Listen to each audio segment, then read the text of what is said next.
نحمده ونصلي على رسوله الكريم اما بعد فاعوذ بالله من الشيطان الرجيم بسم الله الرحمن الرحيم ولا تقولوا لمن يقتل في سبيل الله اموات بل احياء ولكن لا تشعرون صدق اللہ العلی العظیم۔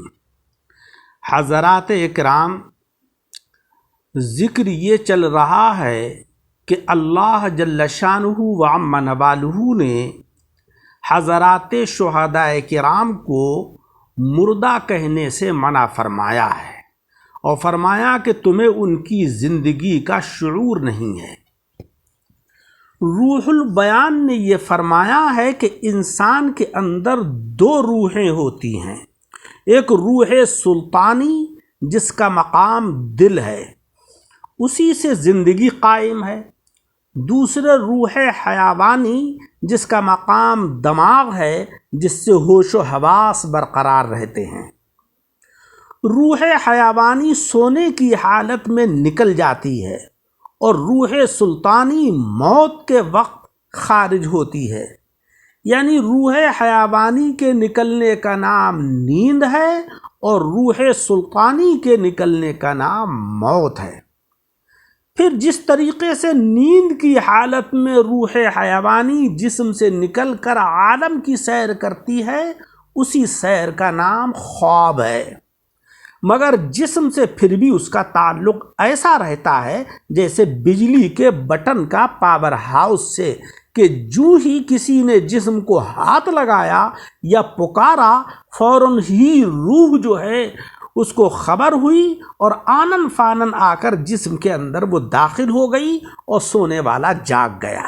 یہی حال موت کا ہے۔ روح سلطانی کا کچھ تعلق جسم سے باقی رہتا ہے کہ جو کوئی قبر پر فاتحہ کے لیے آتا ہے تو روح کو خبر ہو جاتی ہے۔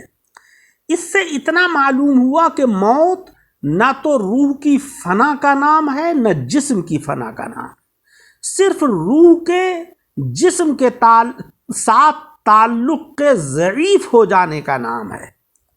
اب یہ روح اس جسم کی پرورش نہیں کرتی، اس لیے بعد موت جسم گل سڑ جاتا ہے، مگر چونکہ کچھ تعلق باقی رہتا ہے، اس لیے قبر کے اندر جو نیکوکار لوگ ہیں ان کے جسم کو راحت اور بدکاروں کے جسم کو عذاب دیا جاتا ہے، اور روح اس کا احساس کرتی ہے، جیسا کہ حدیث شریف کے اندر ہے کہ قبر یا تو جنت کا باغ ہے یا دوزخ کا غار ہے۔ آقا علیہ السلام نے فرمایا کہ القبر روضۃ من ریاض الجنہ او حفرۃ من حفر النیران۔ پھر یہ بھی ذہن نشین رہے کہ روح جو ہے وہ جسم لطیف نورانی ہے، جس کا خاص مقام تو دل یا دماغ ہے، مگر وہ سارے جسم کے اندر ایسی پھیلی ہوئی ہے کہ جیسے کوئلے کے اندر آگ اور گلاب کے پھول میں عرق۔ اور بعد موت سرایت کی یہ کیفیت نہیں رہتی ہے، بلکہ جسم سے باہر رہ کر اس کا تعلق رہتا ہے۔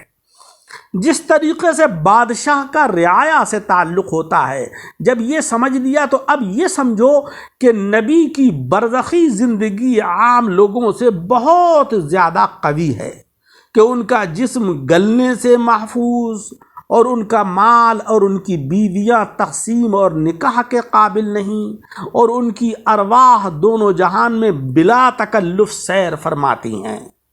ہاں، اس زندگی کا عام لوگوں کو احساس نہیں ہوتا ہے، اسی کو اللہ تبارک و تعالی نے فرمایا کہ تمہیں ان کی زندگی کا شعور نہیں ہے، اور ان پر شریعت مطہرہ کی تکالیف بظاہر جاری نہیں ہوتی ہیں۔ یہ سب ظاہری گفتگو ہے، ورنہ حقیقت میں وہ حضرات نمازیں بھی پڑھتے ہیں اور ذکر و فکر کے اندر بھی مشغول رہتے ہیں۔ معراج کی رات اگلے پیغمبروں نے آقا علیہ السلام کے پیچھے بیت المقدس میں نماز ادا کی، حجۃ الوداع میں گزشتہ پیغمبروں نے بھی حج کیا، جس کی حضور نے خبر دی، اور انشاءاللہ اس کی پوری بحث بحث معراج کی آیت میں کی جائے گی۔ ازواج مطہرات کا مسلمانوں کی ماں ہونا یہ احترام اور ادب کے لحاظ سے ہے، نہ کہ احکام شرعیہ کے لحاظ سے۔ اسی لیے ان سے پردہ فرض، ان کی اولاد سے مسلمانوں کا نکاح درست۔ دیکھو حضرت سیدہ فاطمہ، حضرت سیدہ زینب، حضرت سیدہ ام کلثوم، حضرت سیدہ رقیہ، جو آقا علیہ السلام کی صاحب زادیاں ہیں۔ حضرت خدیجۃ الکبریٰ سے آپ پیدا ہوئیں، حضرت علی، ابو العاص اور حضرت عثمان غنی کے ان سے نکاح ہوئے۔ حضرت سیدہ فاطمہ کا نکاح حضرت علی سے ہوا، حضرت زینب کا ابو العاص سے، اور حضرت ام کلثوم اور حضرت رقیہ کا یکے بعد دیگرے حضرت عثمان غنی رضی اللہ تعالیٰ عنہ سے ہوا۔ آقا علیہ السلام کے وصال کے بعد ان سے نکاح اس لیے حرام ہے، یعنی ازواج مطہرات سے، کہ آپ علیہ السلام زندہ ہیں، حیات ہیں۔ وہ حضرات بیوہ نہیں، اسی لیے آقا علیہ السلام پر ازواج مطہرات کا خرچہ نفقہ لازم ہے، جو حضور کے چھوڑے ہوئے مال سے ادا ہوا۔ یہ میراث نہیں ہے، کیونکہ زندہ کی میراث نہیں بٹتی، بلکہ نفقہ زوجیت ہے۔ اسی لیے اللہ جل شانہ وعم نوالہ نے فرمایا وَلَا أَن تَنْكِحُوا أَزْوَاجَهُ مِن بَعْدِهِ أَبَدًا۔ دیکھو حضور انور صلی اللہ علیہ وسلم کی وفات کے بعد بھی بیویوں کو حضور کی ازواج فرمایا گیا۔ معلوم ہوا کہ آقا علیہ السلام حیات ہیں، اور آپ کی جو بیویاں ہیں وہ آپ کے نکاح میں ہیں، اور ان کا نفقہ آپ کے مال سے دیا گیا۔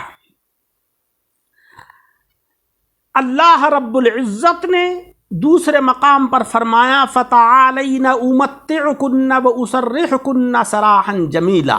اگر مطلقہ کا بھی نکاح درست نہ ہوتا تو طلاق دینا بیکار ہوتا، بلکہ مضر ہوتا۔